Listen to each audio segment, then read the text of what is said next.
If you please, Monsieur Lambois, tell me what you saw and exactly what happened.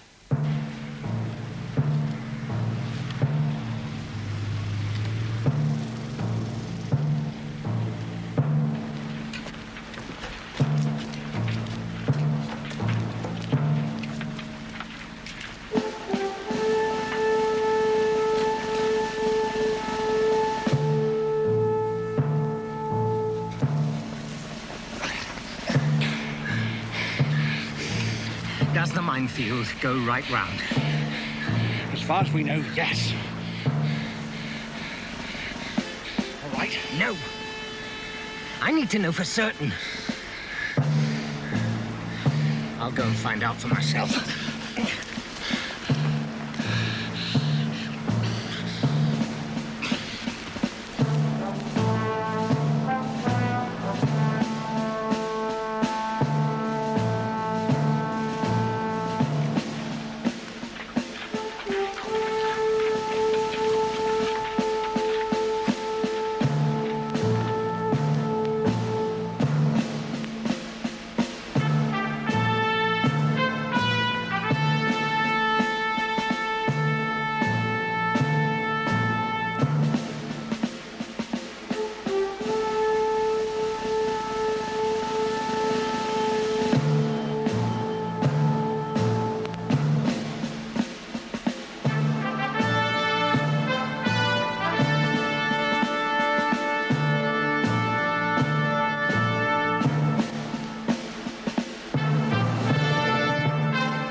There has to be a way.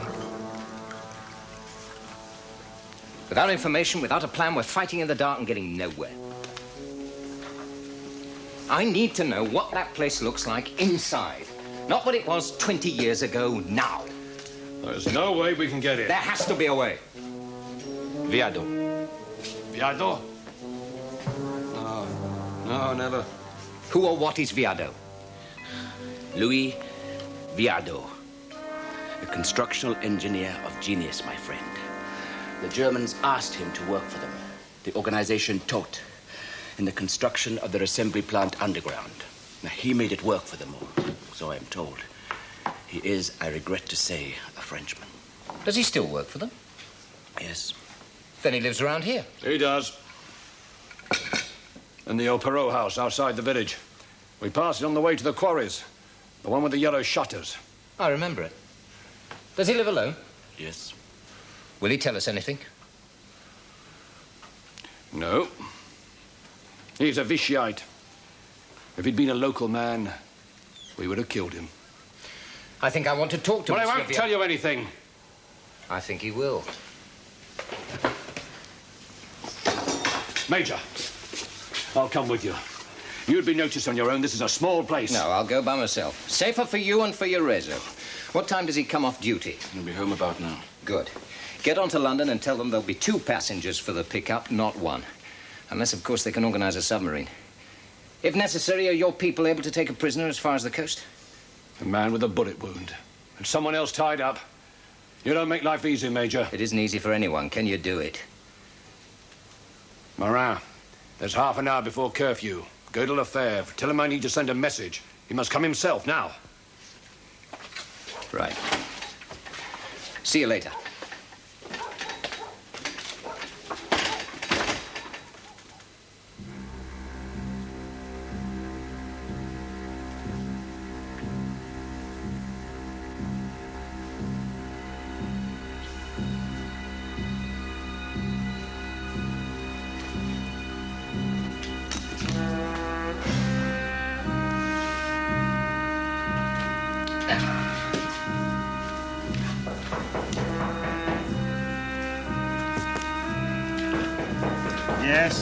Yes. The door's open. You are earlier than I expected. just finished the last of them. You seem to be already packed. How convenient. You are Monsieur Viardot. You are from the organization Todt? Not exactly. You might say the opposition. We're both in the same business, monsieur. You put 'em up, I knock 'em down.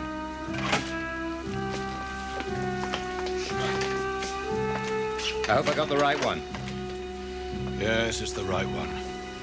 Marin, take him to the back room and tie him up. Saddle.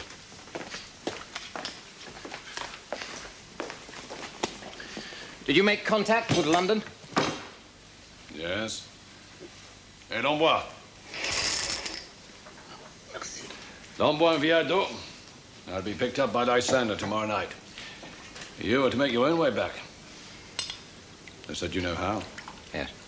I have somewhere else I need to go.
You will stay. As long as possible. I don't want to know why or when you're going. No why, no when. Can't tell you what I'm doing. What the hell are we going to talk about? I can't go on waiting and waiting. You could take over the farm. You speak French perfectly. No one would ask questions. We could make love every day.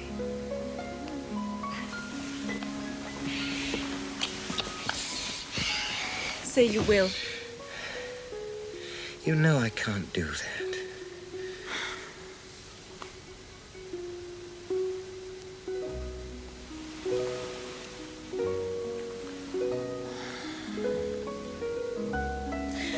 When you were living in Amiens, when war broke out, it was all simple. It was all going to happen. We were in love and our life was mapped out for us. I felt warm and not frightened. Frightened? Why are you frightened? I'm frightened of becoming like Mother. After the war, you could go back to Amiens. You have no relatives in England, you said so. Why go back? Because I have my job to do.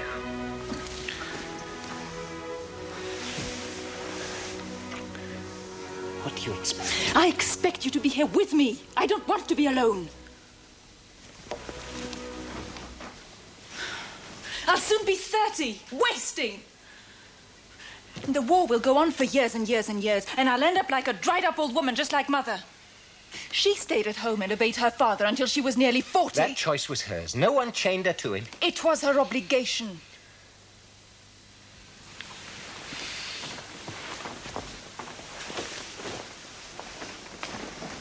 And then she married father and had 1.5 years of love and life with him until he was killed at Verdun. She used to go to his grave every week when I was a child. She was still married to him, to a block of stone. Well, I won't. I won't. I've seen what's happened to her. You can see for yourself. Darling, please don't go back. Please stay with me. Please. Come back with me to England, Claudine. Listen. Look. I can fix it. I can't leave her. She's an invalid. There's no way I can. That's my obligation.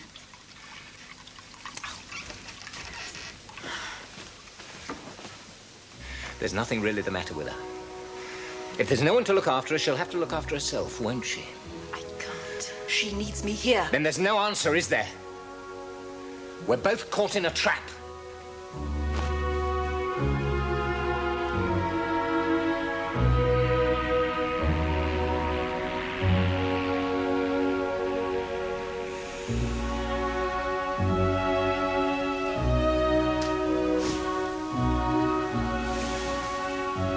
You?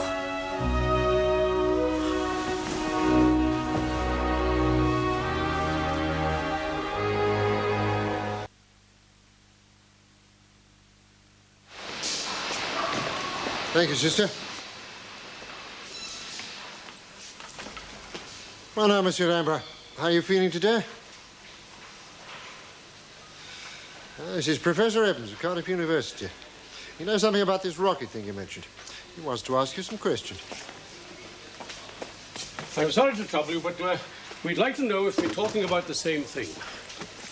Now, this rocket thing you saw. I did not see any rocket thing. I saw only dismantled parts, or what I thought were dismantled parts. Yes, of course. Now, the tubes, the ramjets you described, were they like this? Yes. Did they have any wings attached to the bodywork? Anything like that? I couldn't see the tubes. They were crated. The wings, they weren't attached to anything. Now, if you made a guess, just a guess, mind you, what sort of size would you imagine the whole thing would add up to? If I don't know what it's supposed to look like, how can I make that guess? Well, let me help you. Would the thing be 20 meters long or 200? What would you say? Make a guess. Oh, 20. Couldn't have been 200 or anything like that. Why not? Well, the proportions are all wrong. It was an average-sized truck. There was no trailer. You see, my boy, you know more about the thing than you think. Most people make a mental picture of what they see, however incomplete. At least men do. Women haven't any idea about engineering. It's a deplorable lack, you know. Lloyd George had much the same thing about their political understanding. Yes, yes, quite so, Professor. Now, this rather bears out what we suspected from the Peenemünde report. It's not the big one, thank God. It also confirms what we suspected about this underground complex being a storage or assembly area and not a firing pad.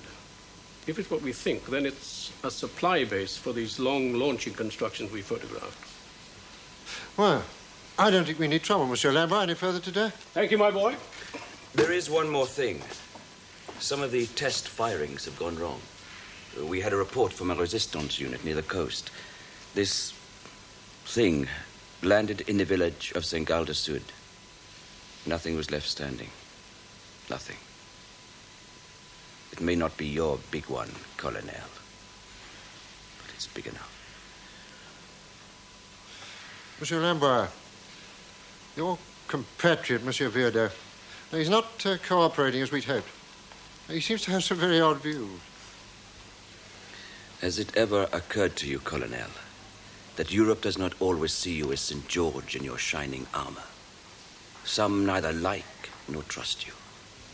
You haven't given us as much reason to as you imagine.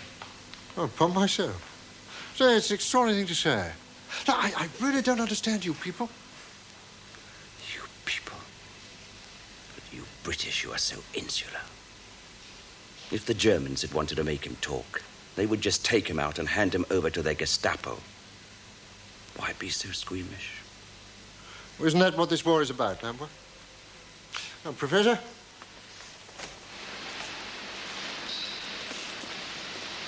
Or at least, That's what the peculiar insular British think of it.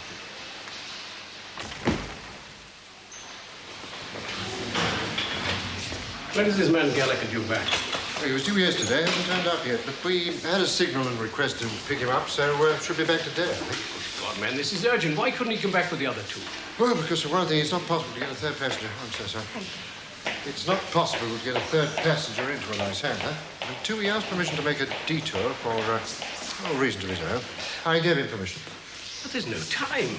David, it's going to take several weeks to mount this operation. I assure you, the extra day makes no difference. It could make a deal of difference to the man who's leading the show.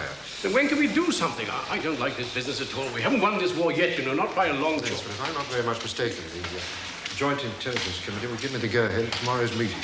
Oh, it's always tomorrow, Bart. We'll never win this war until it is today. Oh, come on, Evans. The JIC have got more important things on their plate at the moment. The second front, for one. Peter, if we don't stop this, there may not be a second front. Ever. Don't you think Lombard might know more than he thinks? I mean, couldn't we jog his memory? Well, the wretched man hasn't been near the place. Well, he can't know anything. Then we're no better off. Well, where did the signal say that Gallagher was reporting it? He was landed at Portreath early this morning. Said he wanted a couple of hours' sleep before reporting. So I suppose he's earned there. Yes? Oh, good. No. Send him up straight away. Gallagher's at the front desk. He might be able to make Viardot talk. Alex, have the Frenchman in, will you? Sir.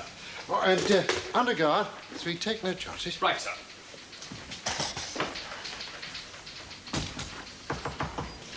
Yes? Major Gallagher, sir. Thank you, Spooner. Send him in. Yes, sir. Major. Good morning, Gallagher. I want a detailed report from you later. But for the moment, now, can we stick to immediate problems? Now, this man Viardot, you sent us? Well, he's on his way up, and he's not talking. Then we might have to make him. Oh, no nonsense, Gallagher. I understand, sir. Now, come in, Viardot. And sit down.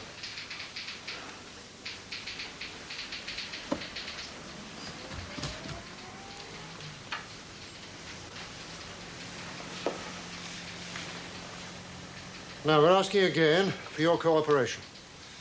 Because we need to know more about this underground installation where you work. Oh, surely, man. Why, as a loyal Frenchman, you're willing to support the Allies, to thwart the common enemy. That rather depends on your viewpoint, doesn't it? Why should I regard the Germans as my enemy? There are many of us who believe they're the only ones who can save France from communism. Anyone can see how corrupt and worthless the old regime had become. I will tell you nothing. Well, then there's no point in keeping you here any longer. I shall take you back to France and drop you by British parachute from a British plane right into the compound that you're trying to protect.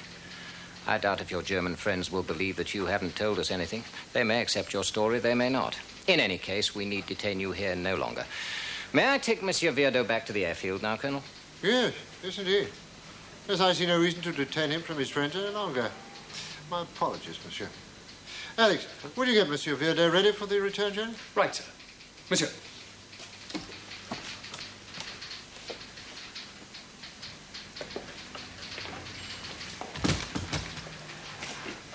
Now then, what the hell are you proposing? Exactly what I said. Once he realizes we mean it, he'll cooperate. It's on your head, Hugh. Oh, by the way, we have JIC approval, so it's up to us, no? I see, sir. Right, let's be clear about this. Now, we have a limited amount of time available in which to get together a team capable of blowing this place to kingdom come. Obviously, you will lead. Training. Squires. Now, he's the best trainer of agents we've got, although he'll insist on the full training period. Now, you better let me talk to him, because I want you to get your team together. Well, how long? 3-4 days. I shall need about a dozen people. Probably half of them will fall by the wayside, but I shall need 4 or 5 to do the final job. Well, you realize, don't you? You get virtually no help from the French resistance. De Grouchy is adamant that he will not waste his Rousseau until the time. So he has already told me, Colonel. Do I have a free hand? You get your team together.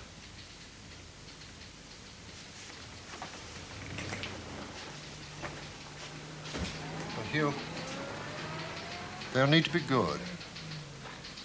Yes.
I'll take care of that.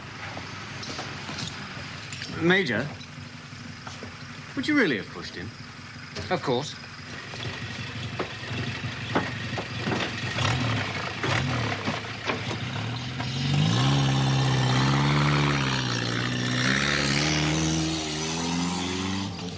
I assume he agreed to cooperate. He did, sir. Can we trust him? Well, we have to, don't we? I think he understands we mean business.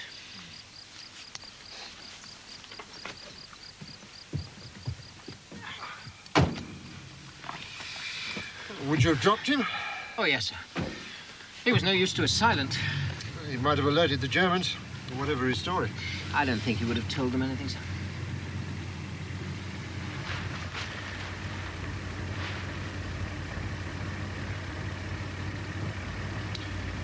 All right, drive on.